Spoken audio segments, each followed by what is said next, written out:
Estamos entrando em um mundo cercado de mistérios, onde não há nada, pelo menos à primeira vista.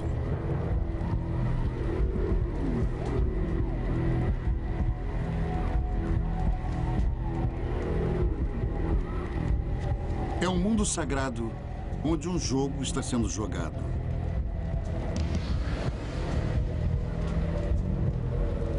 O ano é 750 depois de Cristo.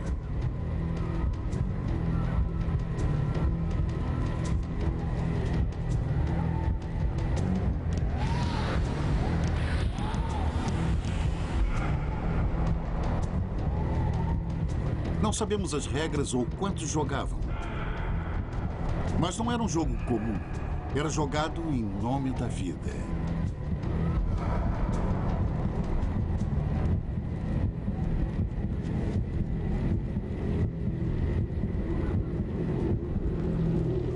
Há mais de 1000 anos, os homens que jogavam e a multidão que assistia teriam desaparecido, deixando a arena e suas magníficas cidades vazias.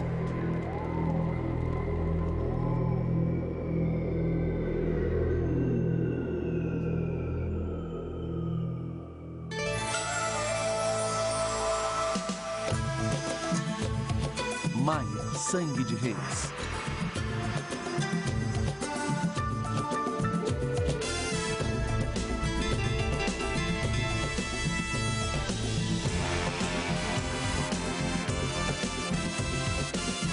Civilizações perdidas.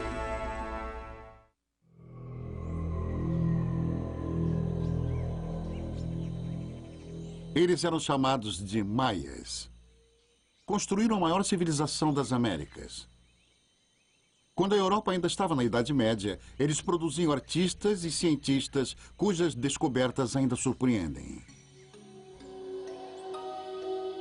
Enquanto Londres era apenas uma cidade com barracos de madeira e ruas imundas, os maias estavam construindo cidades monumentais de pedra no coração das florestas úmidas da América Central. E esta é a maior de todas, Tikal. Uma próspera metrópole de 40 mil pessoas que atingiu seu pico por volta de 750 d.C. e consistia numa área do tamanho de Manhattan.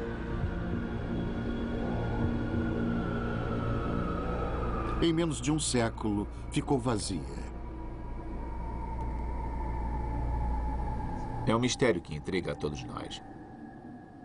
Pois vivemos em civilizações e percebemos a fragilidade disso quando vemos alguma coisa como as ruínas dos maias. Quando você vê o quanto uma civilização pôde se desenvolver e como ela se desintegrou tão dramaticamente, isso nos intriga.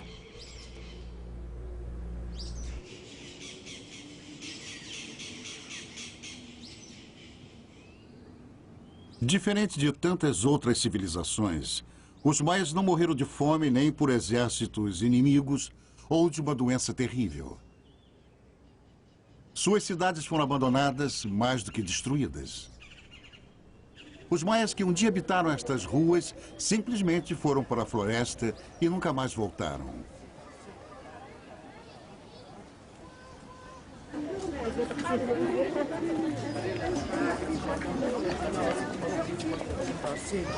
Hoje, descendentes de maias ainda vivem na terra de seus ancestrais.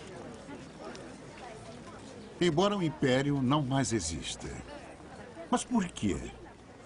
Por que os antigos deixaram suas magníficas cidades? Essa é uma pergunta que tem perseguido arqueólogos e historiadores por eras.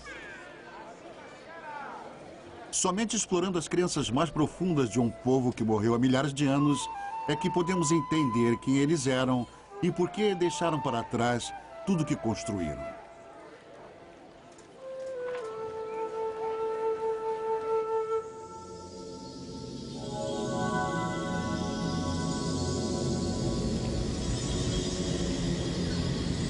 O caminho é difícil, mas pistas ainda podem ser encontradas. Pistas ocultas em enormes pirâmides de pedra. Pistas escritas em hieróglifos cujos segredos quase se perderam para sempre. Pistas contidas nas antigas histórias de poderosos reis e deuses perigosos, num mundo marcado por rituais e sustentado com sacrifícios de sangue.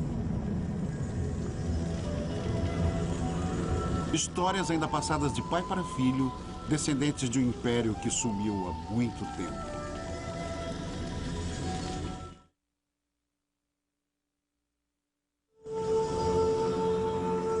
A origem dos maias está nas histórias esquecidas dos primeiros imigrantes. Um povo asiático que atravessou o mar de Bering pela Sibéria durante a última era glacial e se estabeleceu nas Américas há mais de 15 mil anos. Milhares de anos passariam até que os maias primitivos se estabelecessem nas selvas abafadas da América Central. Depois de um período de 250 a 900 depois de Cristo, a sofisticada civilização que chamamos de maias se desenvolveria. Centenas de cidades foram construídas. O vasto território que hoje compreende o sul do México, Belize, Guatemala e Honduras se tornou o Império dos Maias. Eles evoluíram por mais de 6 séculos e depois acabaram. Todo o Império. Os maias simplesmente desapareceram.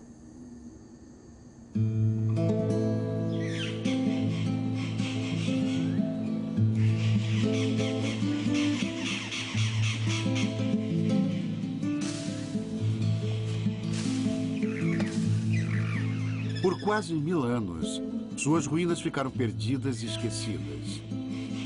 E foi assim até o século XIX, quando o mundo redescobriu os maias em 1839. O escritor viajante John Lloyd Stephens e o ilustrador Frederick Cartwright exploraram as selvas da Guatemala.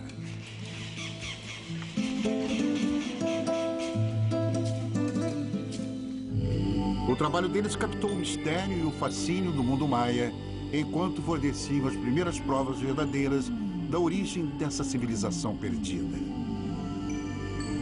Exploradores anteriores a eles supunham que os maias fossem descendentes dos gregos, uma tribo perdida do Egito ou até mesmo fugitivos da mitológica Atlântida. Mas estes homens pensavam diferente. A menos que eu me engane, temos uma dedução bem melhor do que esta de relacionar os construtores destas cidades com os egípcios ou qualquer outro povo. É o espetáculo de um povo dominando o desenvolvimento e a cultura. John Lloyd Stephens, 1840. Stephens entendeu que essa exótica civilização não foi desenvolvida por outra ou trazida pelo Atlântico. Os maias, ele dizia, eram únicos. Suas teorias foram um ponto de partida e deram início a uma nova era de exploração. Aventureiros e curiosos vieram do mundo todo.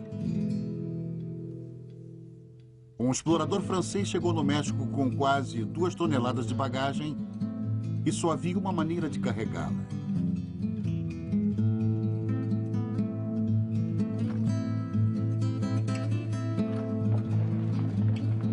Nem a densa e perigosa floresta os intimidou.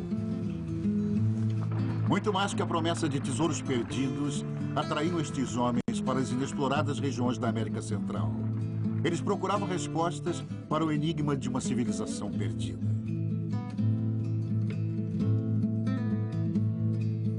Acharam tesouros em abundância. Porém, o conhecimento sobre os antigos maias continuou indefinível. Arqueólogos investigaram a floresta durante décadas, descobrindo enormes monumentos de magnífica exuberância. O mais intrigante de todos, centenas de pirâmides que, como montanhas sagradas, subiam do solo da selva.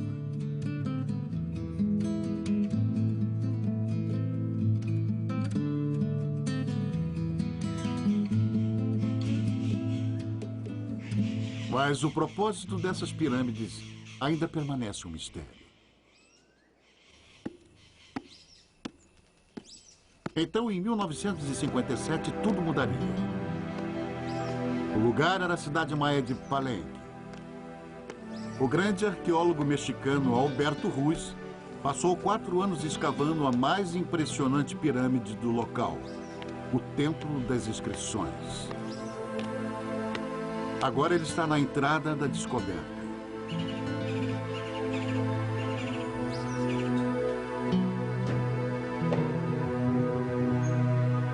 Eu entrei na misteriosa câmara com uma estranha sensação natural de estar entrando ali pela primeira vez em milhares de anos. Eu queria voltar no tempo e ouvir o som das últimas vozes humanas nessas abóbadas enormes. Através do impenetrável véu do tempo, eu procurava o elo impossível entre a vida deles e a nossa.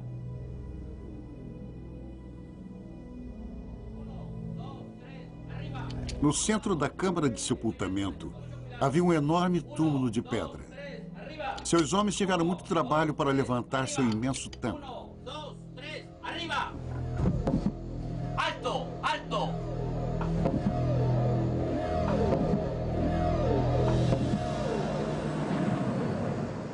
Eu estava cara a cara com aquele para quem todo aquele incrível trabalho, a cripta, a escadaria, a grande pirâmide com o seu templo coroado, havia sido construído.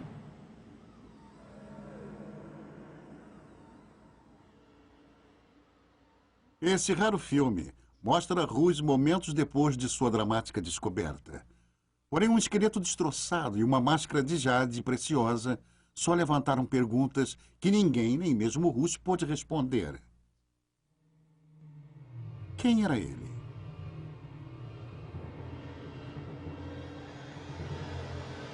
O que aconteceu em sua vida para que sua morte merecesse tamanha cerimônia?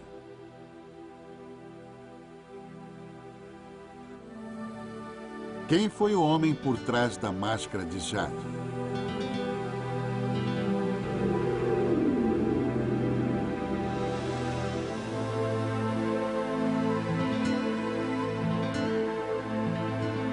Os maias deixaram pistas, mas elas são misteriosas, enigmáticas e confusas. Somente decifrando essas provas é que poderemos entender o significado dos templos sagrados, a personalidade dos homens e mulheres que os construíram e a razão por terem desaparecido subitamente das cidades que abandonaram. Há 150 anos, John Lloyd Stephens previu que as estranhas e indecifráveis escrituras nas paredes dos monumentos continham a chave para o mistério dos maias. Ele estava certo. Mas só agora, depois de um dos maiores feitos em termos de decodificação de todos os tempos, é que os segredos destas pedras silenciosas finalmente puderam ser revelados.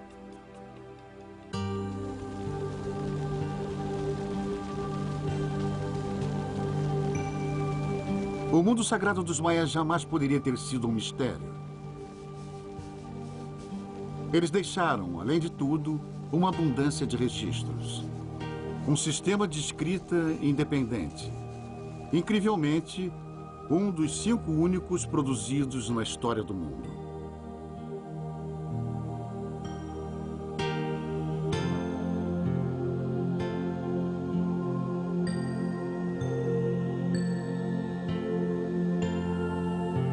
Eram textos imbuídos de poderes mágicos, descrições do cosmos, relatos sobre seus sonhos.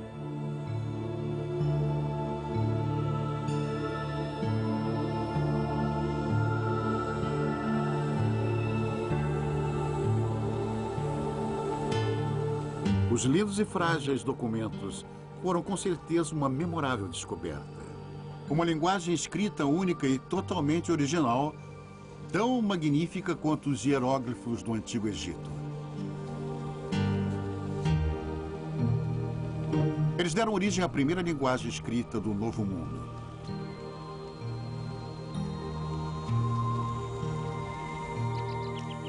Esta es la letra A, B. A importância desses textos foi reconhecida pelos primeiros invasores europeus há muitos séculos. Em 1562, um sacerdote católico chamado Diego de Landa convenceu um dos últimos sobreviventes maias a traduzir seu alfabeto para o espanhol. Landa queria trazer o cristianismo para os maias. Ele achou que aprender a língua deles seria a melhor maneira de chegar até o povo que ele desejava converter.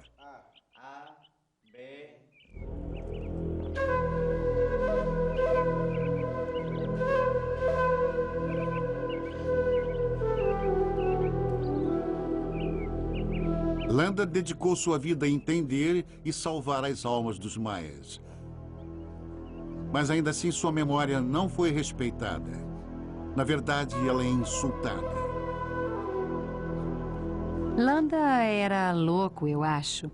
Talvez até tenha sido morto quando descobriu que as pessoas que ele acreditava ter convertido ao cristianismo e as viu continuar praticando os seus rituais pagãos, ele enlouqueceu, ficou completamente louco.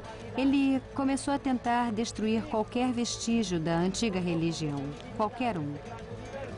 Para que presencieis la destrucción de este libro diabólico.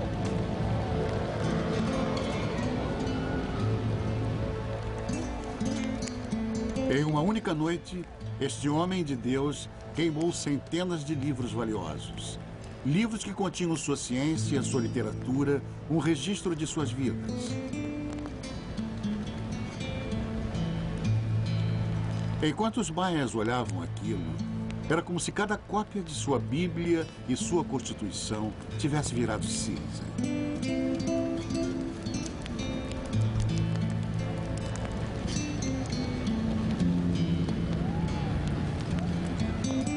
Durante a conquista espanhola, milhares de outros textos foram queimados.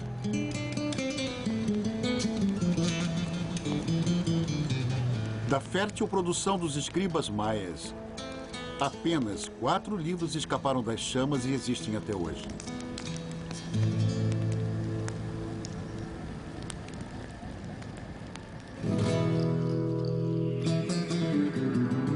Mas restaram os 4. E a partir dessas provas escassas, surgiram percepções notáveis sobre a antiga cultura maia. A princípio, somente sua matemática sofisticada foi decifrada. A matemática maia estava estritamente ligada a um complexo sistema astronômico. Suas observações detalhadas do céu noturno eram registradas com espantosa precisão.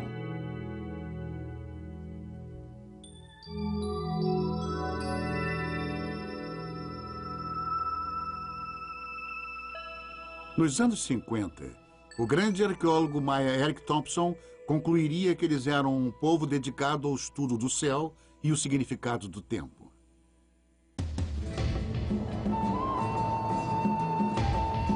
Milhares de anos antes do primeiro computador, eles registravam eventos celestiais de 500 milhão de anos antes.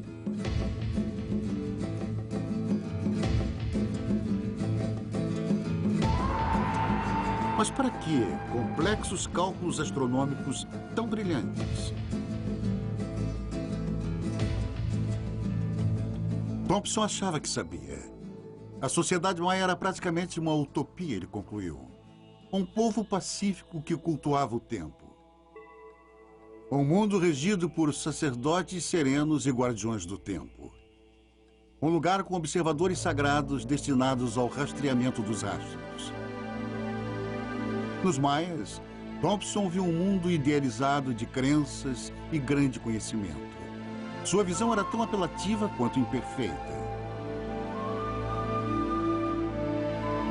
Claro, as provas estavam por toda parte. Os maias construíram pirâmides que eram calendários gigantes de pedra e relógios solares. El Castillo, a grande pirâmide de Chichén Itzá, tem 365 degraus e plataformas para marcar os dias do ano. Seu alinhamento e forma eram tão precisos que uma vez a cada ano eles lançavam uma sombra que indicava o equinócio da primavera.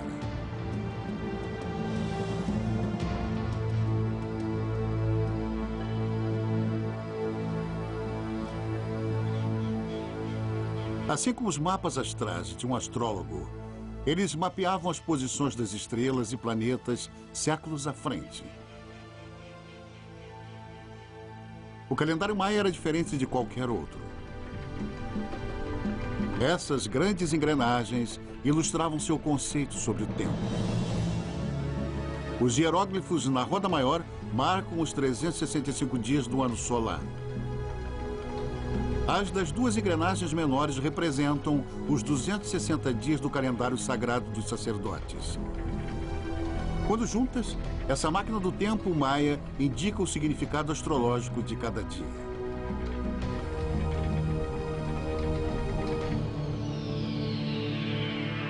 Usando este calendário, os sacerdotes maias previam o dia e local exatos dos eclipses solares. Para o maia comum, era como se seus governantes pudessem controlar o espantoso poder dos céus.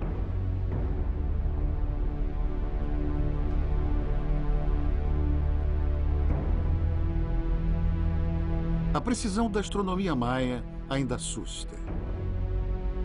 Os ciclos lunares eram tão precisos que hoje, 1500 anos depois, seus cálculos diferem apenas 33 segundos.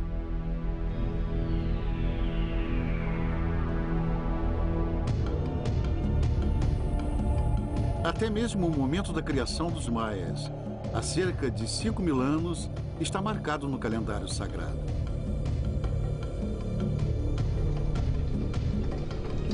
Assustadoramente, também marca o fim deste mundo.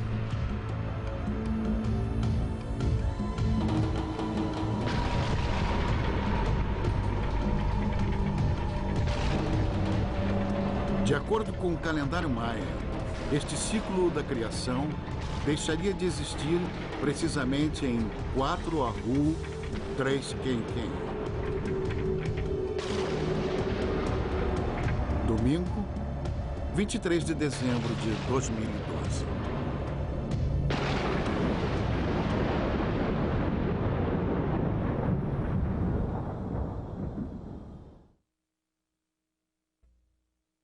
Senhor, Senhor.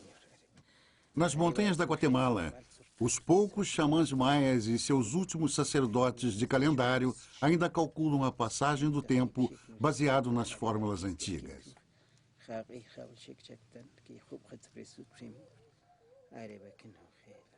Não faltou um dia sequer em 25 séculos.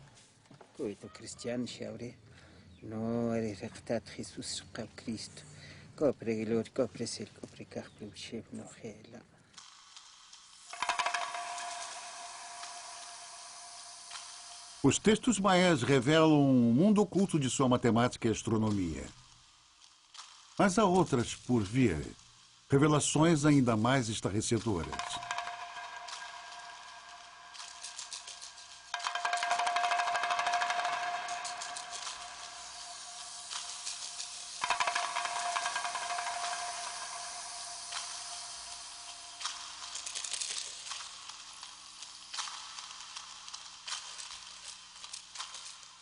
Justin Kerr é um fotógrafo que descobriu uma forma de tirar fotos dos vasos maias enquanto eles giram na frente da câmera, mostrando a imagem do vaso de forma ininterrupta.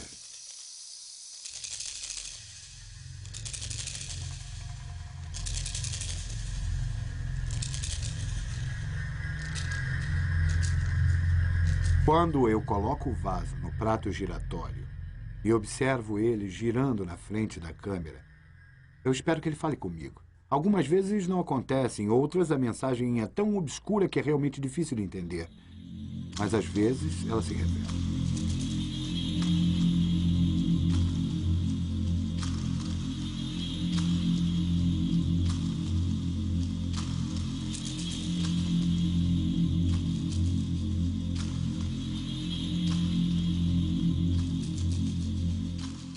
E essas revelações criaram novas concepções sobre os antigos maias.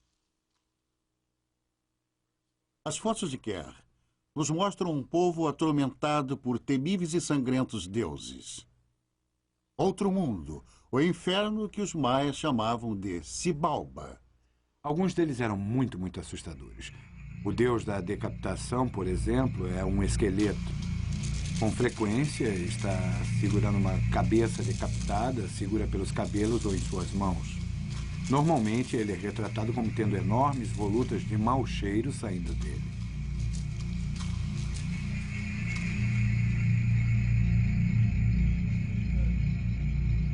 Para os maias, o outro mundo era um local sinistro.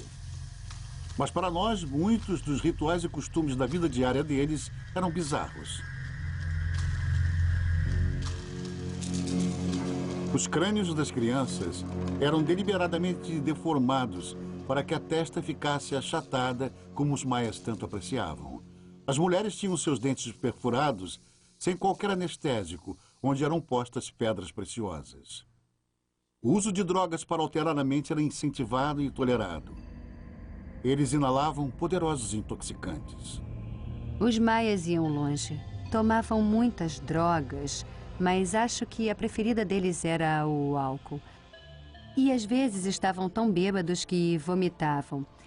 Eles usavam como uma lavagem intestinal, que pode ser muito intensa, até com um efeito mais intoxicante, o balti, ou um tipo de líquido fermentado. Isso era usado como lavagem intestinal e eles ficavam muito bêbados.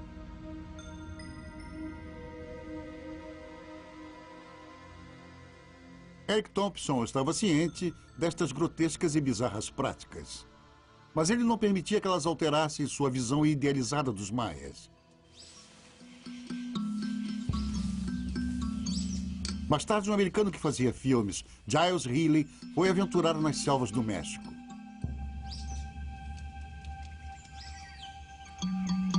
Em 1946, Healy foi levado a uma ruína secreta por um índio lacandon chamado Chambur. Lá ele fez uma descoberta que revelaria uma verdade primitiva e alteraria para sempre a visão utópica do mundo dos maias antigos.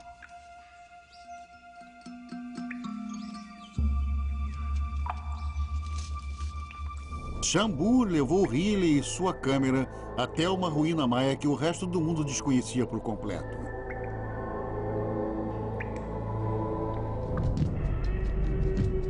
Era uma pintura dos maias que até aquele momento parecia inimaginável. Eu acho que de fato não existe uma pintura de guerra e morte mais convincente no mundo do que a desta batalha.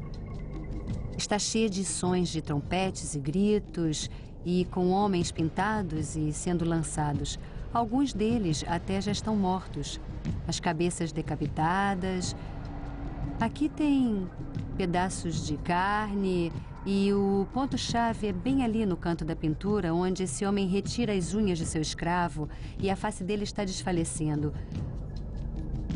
Sua boca parece que murmura alguma coisa, talvez seja seu sangue saindo por onde arrancaram um ou dois dentes. E o resto desses escravos que parecem agachados e estão olhando para os seus dedos. Há muito sangue jorrando deles.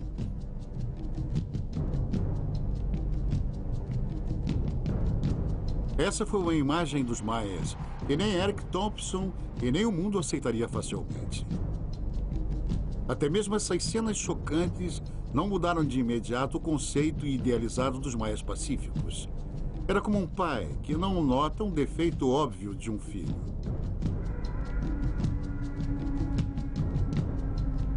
Quando Giles Healy entrou nesse lugar, eu não tenho certeza se ele sabia o que pensar disso. Mas quando Thompson entrou aqui, ele não viu uma guerra. Ele viu um pequeno ataque. Na verdade, até se admirou com o que estava acontecendo. Os maias não estariam arrancando as unhas. Ele imaginou que talvez houvesse algum pote de tinta vermelha por aqui em que as pessoas estavam mergulhando as mãos. Ele não ficou muito impressionado com isso. Levaria anos até que Thompson admitisse seu erro. Mas em um continente distante, outra descoberta trouxe novas pistas. Por puro acidente, num cenário pouco provável, um novo capítulo da história dos maias iniciaria.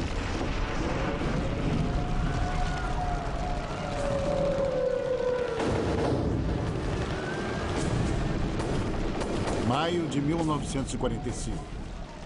Berlim foi invadida pelos russos. A Biblioteca Nacional está incendiando e o exército de Hitler arrasado.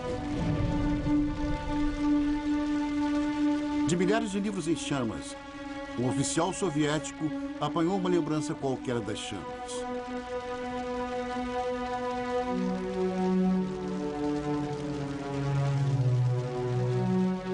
Seu nome é Uri Konorosov. O livro, Reproduções dos Códigos dos Maias Sobreviventes.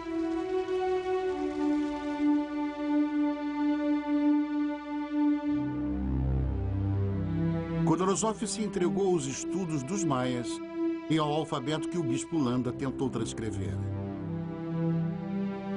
Sua grande descoberta foi perceber que os hieróglifos maias eram muito mais do que um simples sistema de sinais numéricos. Seu trabalho foi engrandecido pela também russa Tatiana Porskoryokov, uma ótima ilustradora e arqueóloga. Sua visão aguçada detectou padrões nas datas esculpidas nas pedras. Onde outros só viram números e sinais, Tatiana viu a história inteira de vidas humanas. Nascimento, morte. Baseados em suas descobertas, os decodificadores começaram a trabalhar. Começaram a ler os entalhes nas paredes do templo como lápides num cemitério.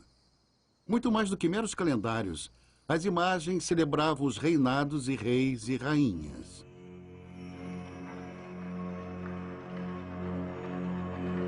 Os hieróglifos decifrados revelaram os nomes da realeza maia. Coelho 18, Jaguar de Fumaça, Céu Chuvoso e Senhorita Cápsula de Estrela. As vidas desses soberanos, dos seus ancestrais e de suas conquistas. Todas as histórias contidas nos hieróglifos poderiam finalmente ser contadas.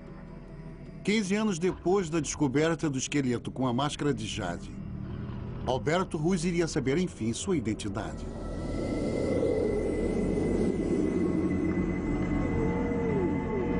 Ele foi Lorde Pakal, rei da cidade-estado de Palenque. O 10º de uma sucessão de governantes que se estendia 3 séculos. Ele governou por quase 70 anos. Lorde Pakal foi um dos reis mais poderosos da história das Américas.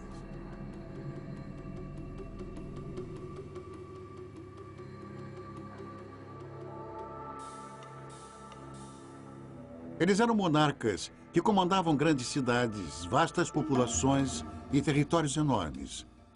Dominavam seus cidadãos com arrogância, com desdém. Mas qual era a fonte da autoridade deles? Por que seus súditos se submetiam a um governo tão tirânico?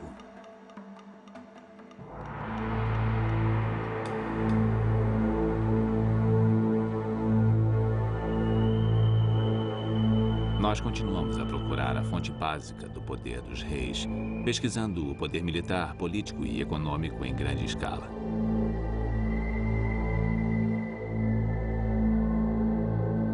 Mas o poder não era baseado no controle dos recursos, manipulação da economia ou na organização de grandes exércitos. Era baseado nas crenças. Esse era o poder dos reis maias. E era muito forte e realizava grandes coisas.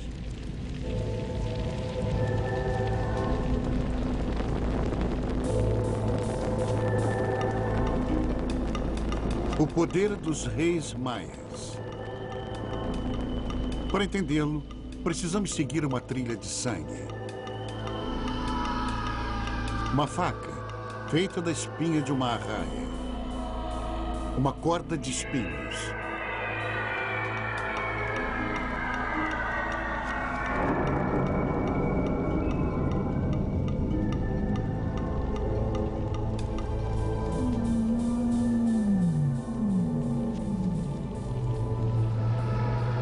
Essas são as chaves para compreender os maias e o poder sagrado de seus reis.